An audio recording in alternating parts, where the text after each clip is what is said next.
Hey guys, doing a quick video on a game called Path of Exile. It's just like Diablo. It's not like Diablo 3, thankfully, because that game sucks. But it's got a lot of Diablo-like features, but it's unique in a lot of ways. One, there's no currency, there's no gold. You sell items. It's kind of like almost like a barter system with the NPCs. Like you'll sell an item and they'll give you like a scroll, and you can use these scrolls to buy items. Like the scroll identifies items, but you can also use it to buy them, to buy some items. So that's pretty unique in a way. And the real currency in the game are these things called orbs that drop from enemies. There's all different kinds of orbs. Orbs that'll add sockets to gear, that'll increase the quality, all that. Another thing about sockets, they're gem sockets like in Diablo 2, but they're actually for your skills. The gems determine what skills you have. A spectral throw gem right here. I put that in the green slot, and now I got my spectral throw ability, which is this. And there's linked sockets. You see the link here between the sockets. Some sockets aren't linked, which means it won't benefit the other gems. So for instance, a spectral throw with lesser multiple projectiles and added fire damage makes it stronger. As you can see right now, without anything, it's only 1. With lesser multiple projectiles, the skill now gets, modified to have 3. And added fire damage just makes it do more damage, more fire damage. The characters in this game, the only real difference between the characters is the fact that they start in a different place for their passive skill tree. Now this might scare some people when you, god damn it, I didn't mean to do that. When you look at the skill tree, because it's so vast and huge and it looks a little scary. It's pretty much the exact same skill tree from Final Fantasy X if anyone's played it. It's like the sphere grid. It's like the same thing, and each class starts in a different spot. For instance, I'm playing a ranger. I start here on the right side. There'll be like a scion will start here, a witch will start here, and so forth. Each class starts in different spots, and where's the witch? Witch starts at the top, over here. But yeah.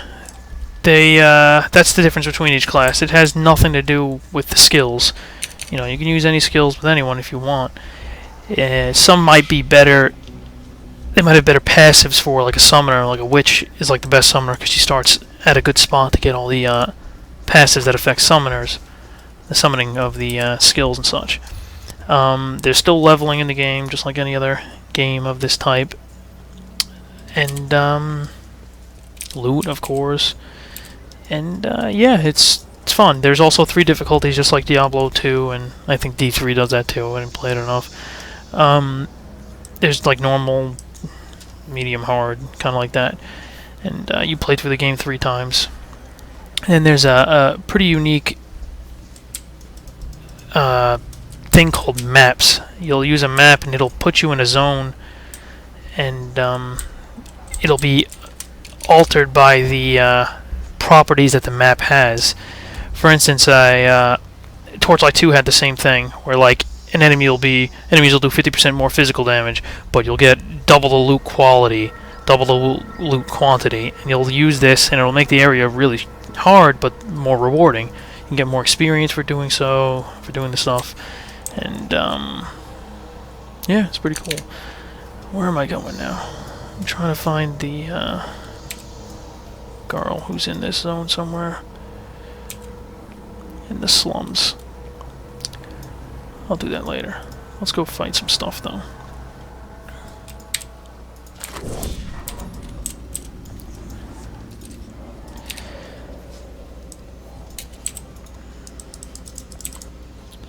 So, I'm playing with 2 friends right now. They're gonna come join me. Combat's really good.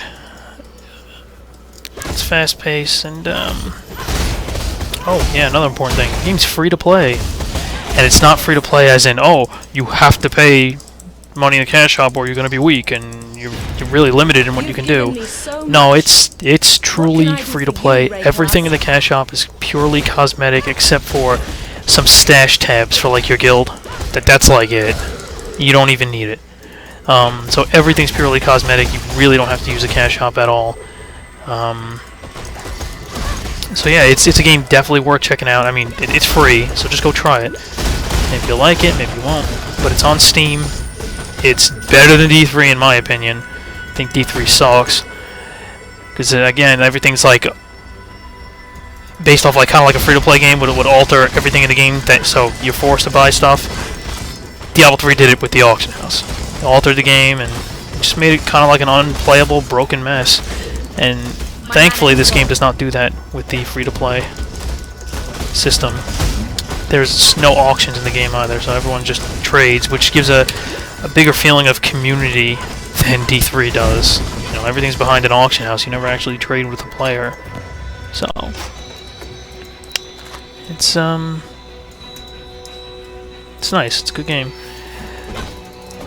There's plenty of different builds, plenty of different ways to play. Summoner, Spellcaster, Melee, all that stuff. And there's also something called auras in the game. And you can activate an aura that will benefit the entire party. But what it'll do is it'll reserve a portion of your mana. As you can see at the bottom right, it says mana reserved 85. Because I have an aura on. See how part of it's grayed out? That's the 85 mana. I can't actually use this mana for my skills because I have the Purity of Ice aura, which gives ice resistance to everyone. I'm also playing a hardcore mode right now. The game has that as well. So if you die, you don't lose your character. It moves to a normal league, they call it. So you'll just have the character in normal, but you'll lose the hardcore aspect of the character. And game has Steam achievements too. I'm an achievement whore myself, so if that's what you're into, the game's got that. So, yeah, not much left to say besides the game is awesome. Go check it out. It's on Steam, free to play. Go get it. Try it. Now! Thanks for watching, as always.